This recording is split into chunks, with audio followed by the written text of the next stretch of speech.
Bueno, tuvimos unos pequeñitos detalles aquí, pero ya volvemos. Entonces, cuando tú empiezas a meterte, ¿verdad?, con cosas que van a invadir o van a afectar al prójimo, en ese momento tú dejas de tener paz con los demás y obviamente afectas también tu santidad. Entonces, la santidad depende de lo que Dios dejó escrito que nosotros hagamos. Si es necesario que nosotros tenemos que hacer algo. Repito, ¿verdad?, como dije, no es que no tengamos que hacer cosas, sí tenemos que hacer para la salvación, como ya lo dije. No se necesita, no podemos hacer nada porque esa es un don inmerecido, no merecíamos la salvación. Pero en cuanto a la santidad, sí depende de nosotros lo que tú y yo hagamos, ¿verdad?, o dejemos de hacer. Por decir, Dios dijo celebremos sus fiestas, ¿verdad? ¿Cómo nosotros nos santificamos en estos Pascua o Pesaj, ¿verdad?, o los panes sin levadura? Bueno, nosotros nos santificamos primero porque Dios lo dijo y porque apartamos esos días para no comer, por decir, panes, ¿sí?, con levadura. Es decir, sacamos lo que se entiende como el hametz, lo que se entiende como la levadura, la sacamos de nuestra casa. Santificamos nuestro hogar, santificamos nuestro cuerpo, es decir, lo apartamos. Vuelvo y repito, santificar es apartar algo, ¿sí? Por eso nosotros dice que somos un pueblo, ¿sí?, escogido, pueblo apartado, pueblo redimido, ¿sí?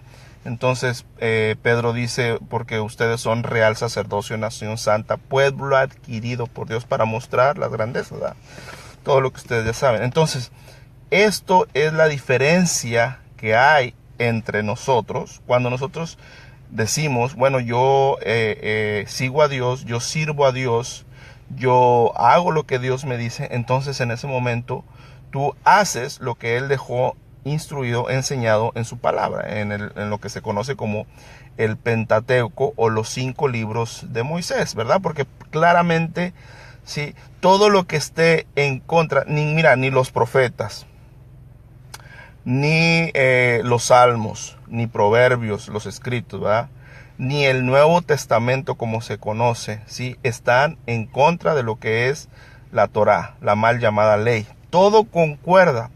Por eso hay una parte que dice Pablo, cualquiera que venga con otro evangelio diferente. ¿Qué es esto de cualquier otro evangelio? Es decir, cualquiera que no esté de acuerdo a lo que dice los primeros 5 libros de Moisés, sea anatema, ¿sí? Entonces, por eso todo lo que tú hagas o dejes de hacer, ¿sí?, tiene que seguir el patrón, ¿verdad? Tiene que seguir, estar de acuerdo con la base de ese libro, ¿sí? ¿Cuál libro? ¿Cuál es el libro? El libro de Moisés, los libros de Moisés. Por eso hay una parte que le dijo a Josué, nunca se apartará de ti este libro de la Torá. Fíjate, y eso se lo dijo a Josué, y muchas personas lo repiten. A veces cuando hacen un texto, cuando van a dar un testimonio, hablan estas palabras, pero no se ponen a pensar a qué libro se va. Ellos piensan que se refiere a toda la Biblia, porque acuérdense que los demás profetas, después de Moisés, vinieron después de Josué. Entonces, en ese momento, cuando Moisés le estaba recomendando, le estaba diciendo, ordenando a Josué, nunca se apartará este libro de la Torá, se está refiriendo a los 5 libros que Dios le dictó a Moisés en el Sinaí, porque mucha gente cree que eso fue un invento de Moisés. No, Dios mismo le dictó, ¿sí?, esa parte o esa parte para santificarnos, porque dentro de esos libros está la parte en la cual nosotros nos vamos a santificar. Entonces, cuando tú repitas Hebreos 12:14, sin santidad nadie verá al Señor, entonces tú te tienes que hacer esa pregunta, ok, ¿a qué santidad Dios se refiere? ¿Cómo yo me voy a santificar? Y cómo, obviamente, sin esa santidad, si yo no practico, si yo no hago esa santidad, yo no voy a ver al Señor. Eso es lo primero que tenemos que preguntarnos. Sin esa santidad, ahora, ¿cuál santidad? Esa es la pregunta primera, que bueno, la santidad que viene en los 5 primeros libros de Moisés, donde dice, bueno, no vas a comer, por eso hablé en el tema pasado, ¿sí? Como lo decía, de que no puedes comer cualquier cosa, porque tu cuerpo es un templo.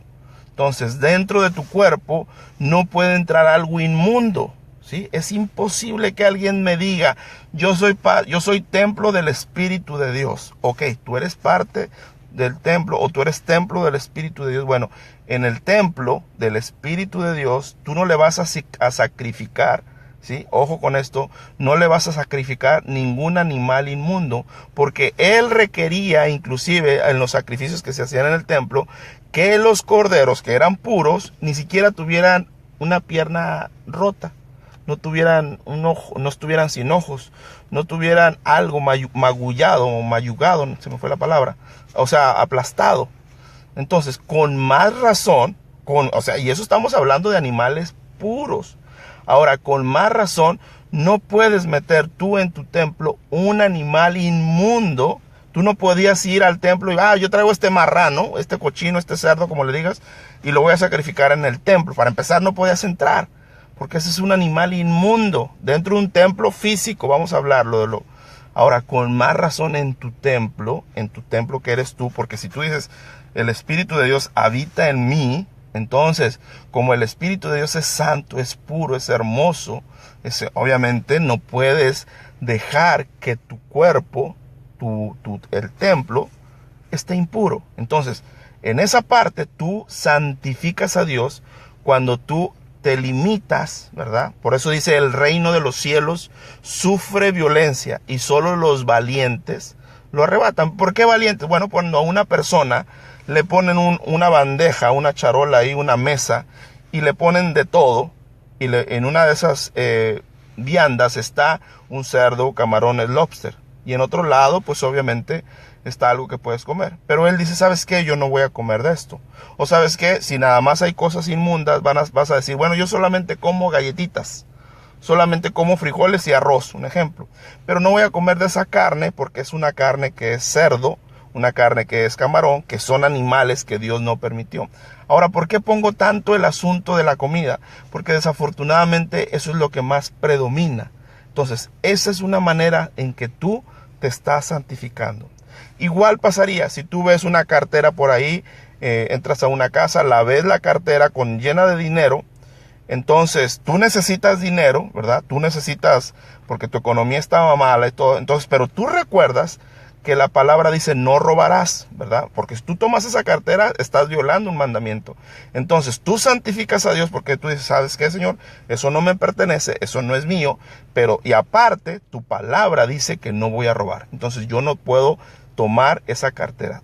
Dice la palabra, no vas a asesinar, no asesinarás, no matarás, ¿verdad? Pero es asesinar realmente.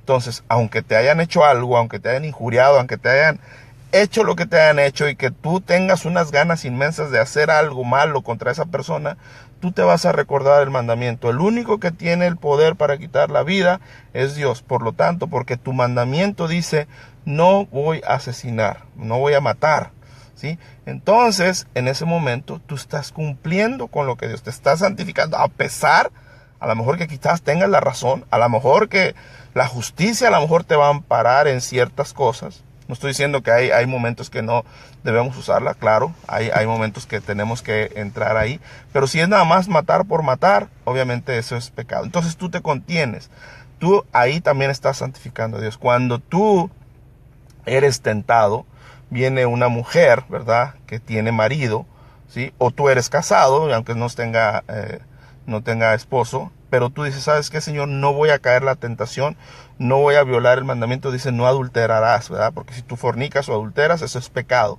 Entonces, ¿por qué? Porque tú estás santificándote para Dios.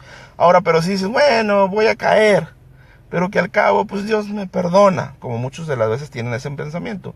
Dice que entonces cuando ya es un pecado voluntario, ya no hay sacrificio, porque si tú no lo sabes, ¿sí?, no hay ningún sacrificio dentro del templo, no existe un sacrificio para los pecados voluntarios, es decir, cuando se hace con alevosía y ventaja, ¿sí?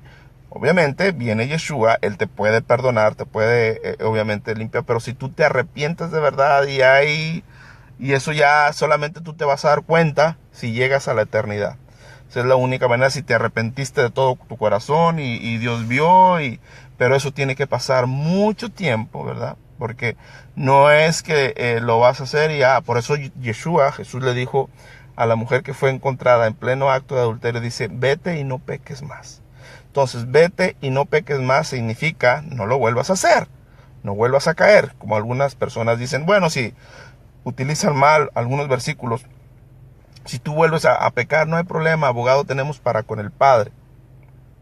Ok, pero ese abogado no quiere decir que va a estar ahí todos los días para que cuando tú peques indiscriminadamente, no. Es claro, si te equivocaste una vez y obviamente te arrepentiste, hiciste, entonces ahí viene el perdón, pero claro, eso ya depende de Dios, no depende de uno. Entonces, los pecados voluntarios, si tú analizas bien la Torah, no hay un sacrificio. ¿Qué quiere decir esto? Que obviamente solamente ya es la misericordia de Dios que va a entrar ahí. Y obviamente, ¿cuándo te vas a dar cuenta? Bueno, si tú abres un día los ojos allá en la eternidad, vas a decir, sí fui perdonado. Pero mientras tanto tienes que estar con ese temor, ¿sí? De entender que hiciste algo malo, algo voluntario, y solamente el Padre es el único, ¿sí?, que va a poder quitarte, eximirte o limpiarte de ese pecado voluntario. Estoy hablando de los pecados voluntarios. ¿Por qué? Porque a veces nosotros pisoteamos, ¿verdad?, la sangre de Yeshua tan fácilmente. Por eso estoy hablando esto.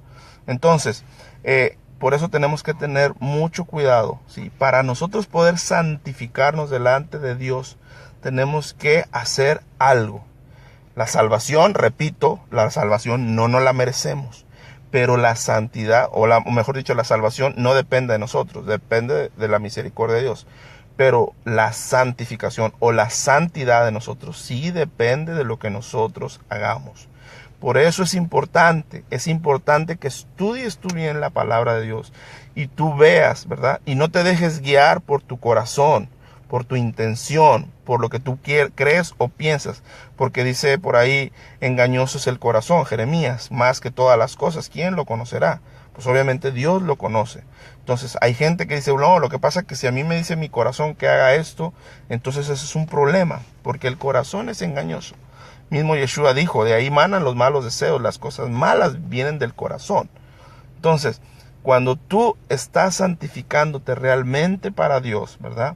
Cuando tú dices, yo soy santo, ¿sí? No puede ser, o sea, puede que no seas perfecto, eso sí se entiende, no puede que no seas perfecto, pero sí eres santo, ¿verdad? Una cosa es ser perfecto, ¿sí? Y otra cosa es ser santo. Por eso, la parte del joven rico, cuando viene delante de Jesús, de Yeshua, a veces la gente no lo entiende, ¿sí? Porque el joven rico, fíjate lo que le pregunta. La pregunta del joven rico le dice, ¿qué haré yo para recibir la vida eterna? Fíjate la pregunta.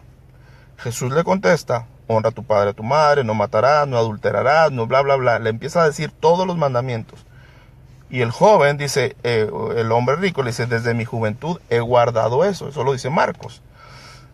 Entonces dice que Jesús, Yeshua, le amó, ¿sí? Le amó. Entonces la pregunta fue contestada. ¿Qué debo de hacer para recibir la vida eterna? Obviamente eso significaba honrar a tu prójimo y honrar a Dios. Entonces, por consiguiente, cuando tú guardas los mandamientos, honras al prójimo, es decir, estás en paz con tu prójimo, Hebreos 12:14, seguir la paz con toda la santidad, sin la cual nadie verá al Señor.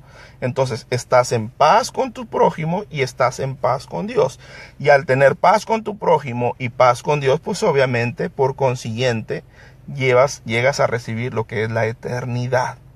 Ahora, pero Jesús le dijo otra cosa más allá. Le dijo, pero si quieres ser perfecto, ¿sí? O sea, si quieres ya rebasar el límite ya de santidad, o sea, si quieres ir más arriba de la santidad, eso fue lo que le estaba diciendo Yeshua, Jesús. Le dijo, si quieres ser perfecto, hay una condición para podemos ser perfectos, porque él lo mismo lo dijo. Entonces, esa es la parte que a veces no comprendemos. ¿sí? Y donde más se centran las predicaciones. Vende todo, dáselo a los pobres, y bla, bla, bla, bla, bla. No, no, no. Lo primero, sí, que preguntó el joven rico, ¿qué haré para recibir la vida eterna? Jesús no le dijo, ve y vende todo y dáselo a los pobres. No, esa fue la segunda.